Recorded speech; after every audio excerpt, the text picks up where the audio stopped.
An out-of-control child, a parent's worst nightmare. Dr. David Wheeler is an unscrupulous child psychologist who runs a therapy ranch for troubled kids. His practices are anything but appropriate as he full-on tortures said troubled kids. What makes it worse is that some of the kids aren't even real troublemakers, like Chelsea, who only sent an email to the principal expressing her concern for the other kids. Dr. David Wheeler's crimes consist of psychological torture, child abuse, brainwashing, false imprisonment, sensory deprivation, attempted murder, conspiracy, and fraud. With that brief summary out the way, let me quickly go ahead and talk about the episode that I'll be going over and discuss how I'll break it down. The episode we'll be looking at is titled The Last Resort, and there will be some skipping within the episode itself, but as always, that's just for the sake of staying focused on our horrible villain of the day.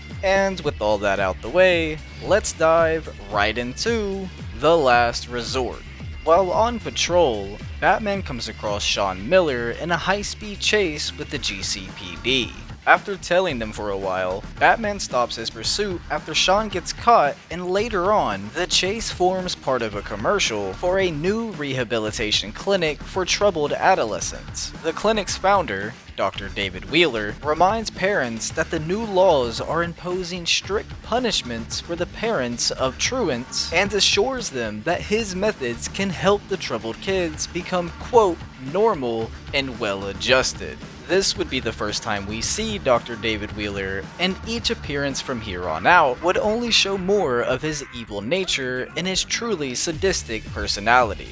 Parents start sending their kids to the clinic, from the genuinely rebellious to the most minor of offenders. The clinic proves to be so popular that soon Hamilton Hill High School is nearly empty. Chelsea is sure the clinic is to blame and sends a protesting and concerning email to Principal Nakamura. The principal then tells Chelsea's father about the email, and he seizes on the excuse to send Chelsea to the clinic. Knowing that Chelsea is not, quote, troubled, Terry is suspicious at how readily the clinic admits her. This is what I was talking about in the brief summary about Dr. David Wheeler. Chelsea may be rebellious in some ways, but she's far from a troubled kid. What this moment and moments later on shows us is Dr. David Wheeler truly doesn't care about the kids being troubled at all, as at the end of the day, he just wants the kids to be his brainwashed drones. Troubled or not, he will take them and he'll torture them in horrific ways. Another thing of note is that him doing all of this to specifically kids and teenagers tells us that he has a specific obsession with said kids and teenagers.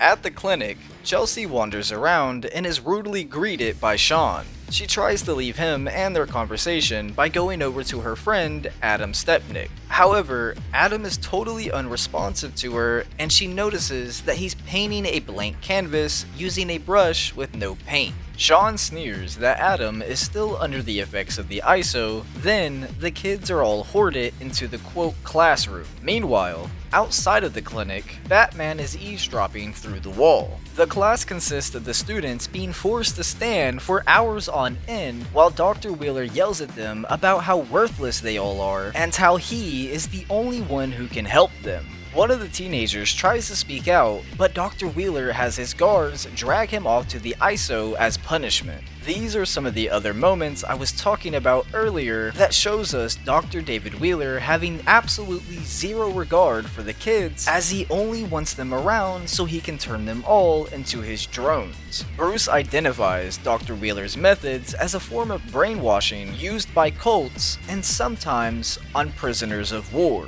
Skipping ahead, back in the Batcave, Terry says they have enough evidence to go to the police, but Bruce reminds Terry that the suit recordings have no legal provenance, so Terry decides to go undercover as himself. Skipping ahead again, Terry is taken prisoner, and Dr. Wheeler says that if no one comes to get Terry, Wheeler's guards will do away with Terry after he gets his own ISO treatment. That night, Sean taunts Terry through the wall between their cells, describing the horrible experience that he's in for. However, Terry convinces Sean to cooperate with him so that they can escape from the ranch. This was not only the beginning of Terry's escape plan, but it was also the beginning scene of Sean's murder plan. Unbeknownst to Terry, morning comes, and the two are taken to the ISO chambers, but at Terry's signal, they attack the guards and manage to escape. Sean gets a hold of the master keycard and uses it to release all of the quote students from their cells. While all of the security guards are out trying to round up all of the students back to their cells, Terry finally retrieves his backpack and suits up.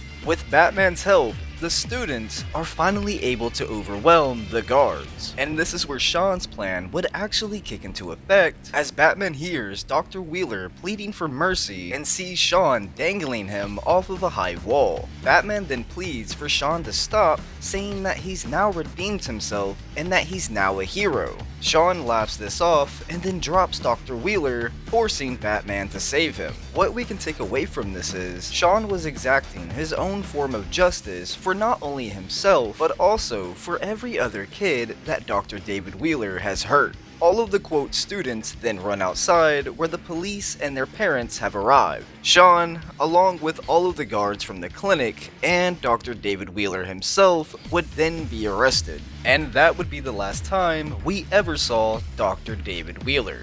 Well, at least in the show. He might have appeared in the comics, and if he did, feel free to let me know. But from what I saw during my research, it seems as if he only appears within this one episode. But anyways, what's there to say about Dr. David Wheeler? Well, he's genuinely pure evil and is seriously depraved, sick, twisted, and warped. He didn't just lack morals, sympathy, and empathy, he also lacked all humanity, leaving him as nothing but a hollow shell of only evil and negativity. But now, moving off of the life and personality of Dr. David Wheeler and on to his design and voice actor. I won't spend too much time on his design, as it's rather simple and there's just not much to say about it. He wears a blue and black suit, which really has nothing special about it. It's not bad or anything, it's just very simple. So we'll just leave his design at that.